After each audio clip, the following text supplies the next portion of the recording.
So cardiac அரெஸ்ட்ன்றது என்ன அப்படின்னா, first heart attack பேசுவோம். ஹார்ட் அட்டாக்ன்றது எல்லாத்துக்குமே காமனான தெரிஞ்ச விஷயம். நெஞ்சு வலி வரும், வேர்த்து ஊத்தும், திடீர்னு வரும். அது எதனால் நடக்குதுன்னா, ஹார்ட்டுக்கோட ரத்த குழாய்கள்ல இந்த கொலஸ்ட்ரால் டெபாசிஷன், பிளட் கிளாட் ஆகி அடைஞ்சு போகிறதுனால ஹார்ட்டுக்கு ரத்த ஓட்டம் நின்று போய் நெஞ்சு வலி, மூச்சு வாங்கல், வேர்த்து ஊற்றி அவங்க யூஸ்வலாக எல்லாருமே வந்து எமர்ஜென்சிக்கு வந்துருவாங்க. அது வந்து நம்ம இமிடியேட்டாக ஆஞ்சியோகிராம் பண்ணி அந்த கிளாட்டை ரிமூவ் பண்ணி ஸ்டென்ட்டு, ஆஞ்சியோபிளாஸ்டி பண்ணோம்னா அது சரியாகிறதுல பார்ப்போம். பட் கார்டியாக் அரெஸ்ட் அப்படின்றது வந்து நான் ஏற்கனவே சொன்ன மாதிரி ஒரு அதிவேக துடிப்பு. நம்ம ஏற்கனவே சொன்ன மாதிரி நம்ம துடிப்பு வந்து 150, 200, 250 இது மாதிரிலாம் துடிப்பு அதிகமாக இருக்குது. இது மாதிரி ஹார்ட்டோட கீழ்ப்பக்கம் உள்ள அறைகள்லேருந்து இது மாதிரி திடீர்னு ஒரு அதிவேக இதய துடிப்பு 250, 300லாம் வந்துச்சுன்னா ஹார்ட் நின்று போயிடும். இதுதான் கார்டியாக் அரெஸ்ட்ன்ட்டு சொல்லிக்கிறோம். சரிங்களா? இது வந்து அதிவேக இதய துடிப்புனால ஹார்ட் நின்று போகிறத நம்ம கார்டியாக் அரெஸ்ட்ன்ட்டு சொல்லிக்கிறோம். இது வரத்துக்கு ஒரு காரணம் வந்து ஹார்ட் அட்டாக். பட் இது வந்து பல காரணங்களால் ஹார்ட் இது மாதிரி அதிவேகமாக இதயமாக துடித்து நின்று போயிடலாம்.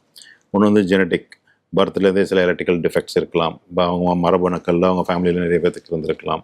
சில பேர்த்துக்கு ஓல்டு ஹார்ட் அட்டாக்னால அவங்க பைபாஸ் சர்ஜரி கூட பண்ணியிருப்பாங்க, ஸ்டென்ட்டு கூட போட்டிருப்பாங்க. ஹார்ட் ரொம்ப பலகீனமாக இருக்கும், ஏற்கனவே அட்டாக்கில் மசில்ஸ் டேமேஜ் ஆகிருக்கும். அவங்களுக்கும் வந்து எப்போ வேணாலும் வந்து அதிவேக இதய துடிப்புனால திடீர் மரணம், சடன் கார்டியாக் அரெஸ்ட் வரலாம். ஸோ அதனால் சடன் கார்டியாக் அரெஸ்ட்ன்றது ஒருத்தவங்களுக்கு ஒரு சிம்டம் ஆகி விதின் 1 ஹவருக்குள்ளே கொலாப்ஸ் ஆகிட்டாங்க அப்படின்றத நம்ம சடன் கார்டியாக் அரெஸ்ட்னு சொல்லிக்கிறோம். இந்த எல்லா அரெஸ்ட்டுமே வந்து நம்ம ஹார்ட் அட்டாக்னு சொல்ல முடியாது. இது ஓல்டு ஹார்ட் அட்டாக் பேஷண்ட்ஸுக்கும் வரலாம், இல்லை ஜெனட்டிக் ப்ராப்ளம் உள்ளவங்களுக்கும் வரலாம், சின்ன பிள்ளைங்களுக்கு கூட ஜெனட்டிக் ப்ராப்ளம் இருந்தாலும் வரலாம். ஸோ எந்த ஏஜில் வேணாலும் சடன் கார்டியாக் அரெஸ்ட் நடக்கலாம். இது ஹார்ட் அரெஸ்ட் ஆகி நின்று போகிறதா நம்ம கார்டியாக் அரெஸ்ட்னு சொல்லிக்கிறோம்.